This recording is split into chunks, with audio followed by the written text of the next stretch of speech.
신앙생활을 함에 있어서 장애물이 있는데요.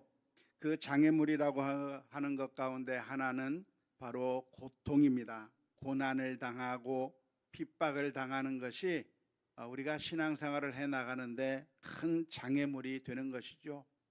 하나님을 믿을 것인가, 주님을 믿을 것인가, 아니면 그 신앙을 버릴 것인가, 양자택일을 하도록 우리를 강요하고 핍박하게 될 때 그런 상황 가운데서 믿음을 지켜내는 것이 쉽지 않습니다.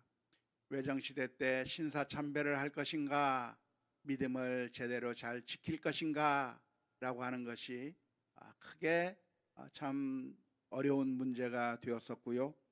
뿐만 아니라 공산 치하에 있을 때 신앙을 지킬 것인가 아닌가라고 하는 것, 핍박을 당하게 되면 그런 핍박 가운데서도 믿음을 제대로 지켜나가는 것이 쉽지가 않습니다.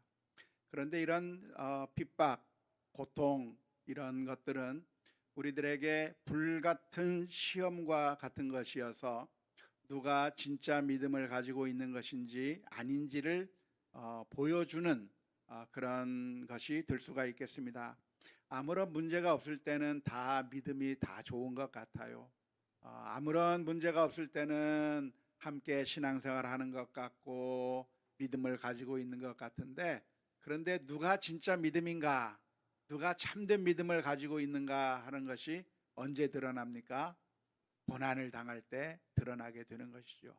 핍박을 당하고 고난을 당하게 될 때 어떤 사람들은 신앙생활을 더 이상 하지 못하겠다고 하면서 그 믿음 없는 것이 드러나게 되는 경우가 있습니다. 마치 불로 재련을 하게 되면 그러면 온갖 불순물들이 다 빠져나가고 순금이 만들어지듯이, 핍박이라고 하는 것은 우리의 믿음이 진짜인가 아닌가를 드러내주는 그런 재련의 역할을 하는 것이라 하겠습니다. 하지만 신앙생활함에 있어서 그 장애물이 이런 고난, 고통, 핍박 이런 것만 있는 것이 아니라 정반대로 우리가 편안하고 오히려 풍요롭고 아무 문제가 없을 때에도 우리의 믿음을 잃어버리기가 쉽습니다. 오히려 아무 문제가 없을 때, 편안할 때 하나님을 버리는 경우도 많이 드러나게 되는 것이죠. 힘들고 어려울 때는 하나님 앞에 매어 달리다가도 그런 어려운 문제들이 다 사라지고 나면 그때는 하나님을 더 이상 찾지 않게 되는 경우도 많이 생겨나게 되는 겁니다.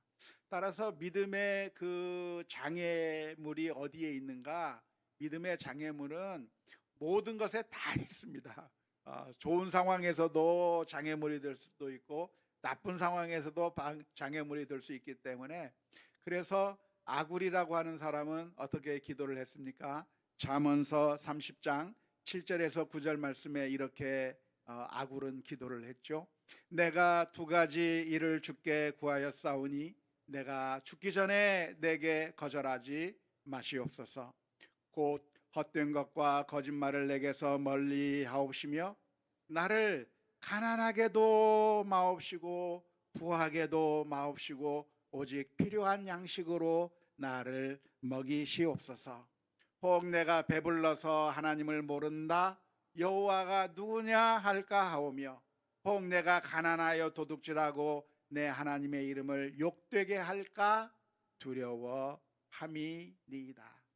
배불러도 하나님을 모른다고 할 수도 있고, 오히려 가난해서 하나님을 모른다고 하면서 도둑질할 수도 있고, 하나님의 뜻과는 정반대의 길을 갈 수도 있는 그 위험이 두 가지가 다 있기 때문에 아굴은 하나님 앞에 기도하는 겁니다. 하나님, 저로 하여금 부하게도 마시고 가난하게도 마시고 그저 필요한 양식으로 제게 주셔서 믿음에서 떠나지 않게 기도하고 있었던 것은 정말 많은 것을 생각하게 하는 기도 제목이라고 할 수가 있겠습니다.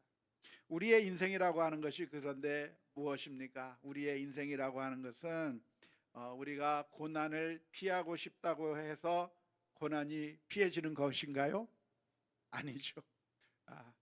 고난도 우리의 장애물인데, 그런 장애물이 없으면 좋겠다고 해서 피했으면 좋겠다고 해서 피해지는 것이 아니에요. 부요함도 역시 마찬가지입니다. 나는 그냥 적당히 살래 한다고 해서 적당히 살게 되는 것이 아니라 부요함도 자연스럽게 우리들에게 주어지게 되는 것이죠. 사실 우리들이 부하거나 가난하거나 하는 것들은 우리의 의지와는 크게 연관이 없을 가능성이 많습니다.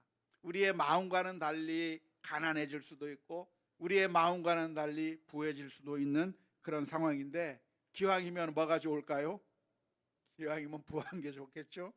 아무튼 그런 부유함이 쌓였을 때에도 우리는 어떻게 해야 되는가? 장애 요소가 될 수 있다고 하는 사실을 기억하고 만반의 대비를 할 필요가 있다 하겠습니다.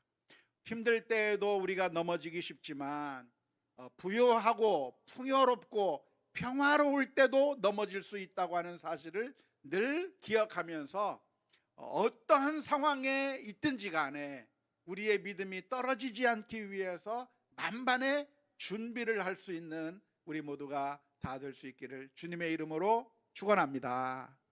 다윗의 경우에는 어느 때에 넘어졌죠? 다윗의 경우는 평안할 때 넘어졌습니다. 다윗이 도망 다니면서 그리고 굴 속에 들어가서 산적 두목과 같은 생활을 할 때 정말 힘들고 어려울 때 하나님을 떠난 것이 아니라, 다윗은 언제 하나님의 곁을 떠나게 되었는가? 모든 전쟁이 그치고 이제는 왕위에 올라가서 편안한 시절에 다윗은 시험에 들고 말았습니다. 왕위에서 편안한 삶을 살게 될 때 밧세바라고 하는 여인과 잘못된 관계를 통해서 죄악을 저지르는 그런 큰 죄를 저지르게 된 것이라고 하겠습니다. 그런데 오늘 우리가 읽은 솔로몬의 이야기도 역시 마찬가지입니다. 지난 시간에 우리는 솔로몬이 얼마나 부강했는가, 솔로몬의 그 나라가 얼마나 화려했고 정말 대단했는가라고 하는 사실을 우리가 살펴보았습니다. 정말 솔로몬은 엄청난 부를 누린 것이죠. 솔로몬의 지혜가 부귀와 영화까지 강함까지 이어지게 된 겁니다. 세계 최대 강대국의 부유한 나라가 되었습니다. 이런 상황 가운데서도 믿음을 잘 지킬 수 있었다고 한다면 좋을 텐데, 그런데 안타깝게도 솔로몬은 어떤 모습을 보여줬는가? 부유할 때, 부강하게 되었을 때 타락한 모습을 보여주었다고 하는 게 오늘 본문의 말씀입니다. 솔로몬은 노년에 하나님에게서 마음이 떠나버리고 만 것이죠. 부유할 때도 하나님 앞에 바로 설 수 있는 그런 믿음이 필요한 것인데, 지혜의 근본이 무엇입니까? 하나님을 두려워할 줄 아는 게 그게 지혜의 근본이잖아요. 그러니까 솔로몬이 지혜로웠다고 하는 것은 하나님을 두려워할 줄 아는 마음을 가지고 있을 때, 그때가 지혜로웠던 것인데, 솔로몬의 말년에는 지혜로웠다고 말할 수 있을까요? 없습니다. 솔로몬은 하나님이 무서운 줄을 몰랐어요. 솔로몬은 자신의 나라가 부강하다고 하는 그 사실에 취해버려서 하나님 무서운 줄 모르고 악을 행하다가 결국 망하는 길로 갔다고 하는 것이 안타까운 것이죠. 특별히 이 솔로몬은 어떠한 잘못을 저질렀는가? 300명의 첩과 700명의 후궁을 두었다고 그래요. 1000명이나 되는 여인을 데리고 살았다고 하는 것인데, 행복했을까요? 나도 그래 봤으면 좋겠다 하는 분이 계십니까? 행복한 것이 아니죠. 특별히 이 300명의 첩과 700명의 후궁을 데리고 있으면서 특별히 솔로몬이 했던 잘못은 무엇입니까? 하나님의 창조의 질서를 무시한 것이죠. 하나님의 창조의 질서는 무엇입니까? 결혼에 관한 하나님의 법칙, 창세기에 기록되어 있는 것처럼 한 남자와 한 여자가 만나서 그래서 가정을 이루어 사는 것이 그게 하나님의 법칙인 것이고, 하나님의 법칙대로 사는 게 행복인 것이죠. 그것을 떠나면 행복이 아니라 고통이고 아픔이고 절망 가운데 들어가게 되는데, 안타깝게도 솔로몬은 하나님의 창조의 질서를 100% 어긋난 모습을 보였다고 하는 것이 안타까운 일이 되겠습니다. 뿐만 아니라 이 솔로몬은 무슨 잘못을 저질렀는가요? 후궁을 들이면서 어떤 사람들을 후궁으로 첩으로 받아들였습니까? 이방 나라의 사람들을 아내로 맞이하게 된 것이죠.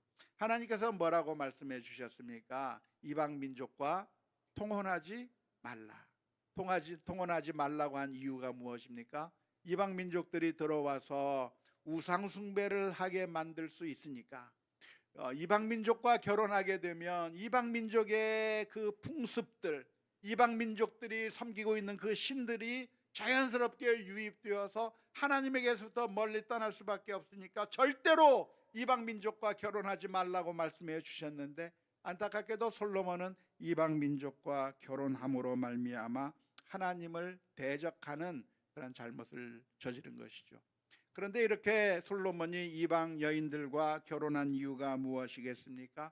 아마도 결혼을 통한 평화 조약을 꿈꿨는지 모르겠어요. 서로 결혼을 통해서 혼인 동맹을 해서 이웃 나라의 공주와 결혼을 하고 이웃 나라와 결혼 관계를 누리면 그 나라가 우리나라를 쳐들어오지 않겠다고 해서, 그래서 자기 신의 나라를 안전하게 부강하게 만들려고 하는 그런 목적으로 정략적인 결혼을 선택했을런지 모릅니다. 하지만 이것은 하나님을 의지하는 것을 떠난 일이 되는 것이죠. 하나님께서 말씀하시는 것은 무엇입니까? 너희가 무엇을 믿지 말라? 이 세상 사람들을 믿지 말라. 외세를 의지하지 말라. 이 세상에 그 어떤 걸 의지할 것이 아니라 하나님만을 의지하라고 말씀해 주셨는데, 그 하나님을 버리고 외세를 손잡았다가 결국 망하는 길로, 결국 수많은 여성을 거느렸지만 결국 우상 숭배의 길로 가버려서 하나님의 뜻에서부터 벗어난 솔로몬이 되었다고 하는 것이 안타까운 이야기입니다. 솔로몬은 가장 어리석은 선택을 한 것이죠. 솔로몬이 들어야 될 메시지가 있다고 한다면 무엇이겠습니까? 누가복음 12장 20절 21절의 말씀을 솔로몬이 들어야 합니다. 하나님은 이르시되 어리석은 자여, 오늘 밤에 내 영혼을 도로 찾으리니 그러면 내 준비한 것이 누구의 것이 되겠느냐 하셨으니, 자기를 위하여 재물을 쌓아두고 하나님께 대하여 부여하지 못한 자가 이와 같으니라. 솔로몬은 이 말씀을 들어야 됐던 것이죠. 많은 부귀를 쌓아놓고 수많은 동맹을 맺어놓고 이 세상의 것들을 다 완벽하게 갖추어 놓는 것이 그게 안전한 길이 아니라 하나님과의 바른 관계를 세우는 것이 중요하다고 하는 사실을 우리가 이 솔로몬의 이야기를 들으면서 우리도 잘 기억할 수 있기를 주님의 이름으로 축원합니다. 오늘 우리는 어떤 기도를 드려야 될까요? 아굴의 기도를 드려야 할 것입니다. 그 말은 우리가 그냥 적당히 살아라라고 하는 그런 의미의 말씀은 아닙니다. 아굴의 기도의 핵심이 무엇이냐면, 어떠한 상황에 처하든지 간에 하나님을 두려워할 줄 알고 하나님 앞에서 신실하게 살겠다고 하는 결심이 아굴의 기도의 핵심이라고 할 수가 있겠습니다. 아굴의 기도의 마음을 가진 자는 가난할 때도 믿음을 잃지 않을 것이고, 아굴의 기도의 마음을 가진 사람은 부할 때에도 쓰러지지 않을 것이기 때문에 그렇습니다. 그래서 바울처럼 고백할 수 있는 믿음의 능력을 가져야 되는 것이죠. 바울은 뭐라고 고백을 했습니까? 빌립보서 4장 12절에서부터 13절의 말씀에, 나는 무엇에 처할 줄도 알고 비천에 처할 줄도 알고, 무엇에 처할 줄도 알아? 풍부에 처할 줄도 알아. 모든 일 곧 배부름과 배고픔과 풍부와 궁핍에도 처할 줄을 아는 일체의 비결을 배웠노라. 내게 능력 주시는 자 안에서 내가 모든 것을 할 수 있느니라. 바울 사도는 가난하면 원망하고 불평하고 하나님 왜 이렇습니까? 짜증내고 그렇게 했을까요? 아니요. 바울 사도는 아무것도 없는 상황 속에서도 감사했어요. 언제 감사했어요? 빌립보 감옥에 들어가서도 감사했어요. 자신의 모든 자유가 박탈이 됐습니다. 더 이상 복음을 전할 수 있는 그 자유가 다 빼앗겨 버렸습니다. 감옥에 들어가서 착고에 채인 채로 아무것도 없이 가장 낮은 곳에 들어간 그 순간에 바울은 그 순간에 절망하고 괴로워하고 신세를 한탄하며 한 것이 아니라 그 순간에 찬송하고 감사하며 하나님께 영광 올려드리는 일체의 비결을 배웠어요. 그런데 어느 날 바울 사도에게 후원금이 답지했습니다. 많은 물질들이 와서 수많은 물질들을 사용할 수 있는 그런 기회가 생겼어요. 그러면 바울 사도가 그 많은 물질을 보고서 타락했을까요? 넘어졌을까요? 아니요. 그 수많은 물질들이 자기에게 돌아왔을 때는 오히려 그 물질들을 잘 활용해서 가난한 자들을 돕고 복음 사역을 하는 일에 아무런 거리낌이 없이 또 많은 부가 있다고 할지라도 이 바울 사도에게는 아무런 문제가 없었던 것이죠. 오늘 우리들이 살아가는 삶 가운데서 우리의 인생 가운데는 업앤다운이 있을 수밖에 없습니다. 지금 잘 살면서 행복하시다고 한다면 이것이 언제나 끝까지 갈까요? 끝까지 가지 않을 수 있습니다. 어느 날 갑자기 욥과 마찬가지로 모든 것들이 한꺼번에 다 사라져 버릴 수 있어요. 모든 것들이 다 없어져 버릴 수 있어요. 그러면 그 순간에 하나님을 의지한 자와 물질을 의지한 자의 차이가 무엇입니까? 물질을 의지한 자는 물질이 사라질 때 마음이 무너져 버리는 거예요. 고통스러운 거예요. 하지만 하나님을 의지한 자는 어떤 고백이 나옵니까? 주신 자도 하나님이시요 거두신 자도 하나님이시니 주의 이름이 영원히 찬송을 받을지어다. 욥의 고백이 나오는 것입니다. 우리들의 삶 가운데 어려운 일이 있을 수도 있고 또는 부요함에 처할 수도 있어요. 어느 날 갑자기 생각지도 않은 부유가 내게 찾아올 수도 있는 거예요. 하나님께서 우리에게 어떻게 주실지는 아무도 몰라요. 우리의 인생 가운데 업앤다운들이 있을 텐데 그 순간에 조그만 거 하나에 일희일비하는 것이 아니라 우리는 어떤 마음을 가져야 되는가? 솔로몬처럼 많은 것을 가졌을 때 타락의 길로 가는 그런 어리석은 인생이 아니라 그러면 그 부요가 우리에게 저주거리가 되는 것이고, 그러나 우리 성도는 어떤 삶을 살아야 되는가? 가난해도 거기에 적응하고 거기에 맞출 수 있고 그 가난함 속에서도 감사할 수 있는 믿음의 능력이 있어야 돼요. 부요함이 있다고 할지라도 그 부요함 속에서 감사하고 나누고 하나님의 뜻에 따라 사명에 따라 사는 그런 믿음의 모습을 보이는, 어떤 상황에 있든지 간에 하나님을 섬기는 일이 흔들리지 않는 우리 모두가 다 되어야 될 줄로 믿습니다. 그래서 오늘 우리의 기도 제목은 무엇이 되어야 됩니까? 하나님께서 지금 내게 허락하신 그 상황 가운데서 감사할 수 있게 해 주옵소서. 지금 이 상황 가운데서 하나님 앞에 기뻐할 수 있게 해 주옵소서. 또한 이러한 일로 인해서 내 믿음이 없어지지 않게 해 주옵소서. 하나님의 뜻에 따라 신실하게 순종하며 살 수 있게 해 주옵소서. 기도하며 나아가는 우리 모두가 다 될 수 있기를 주님의 이름으로 축원합니다.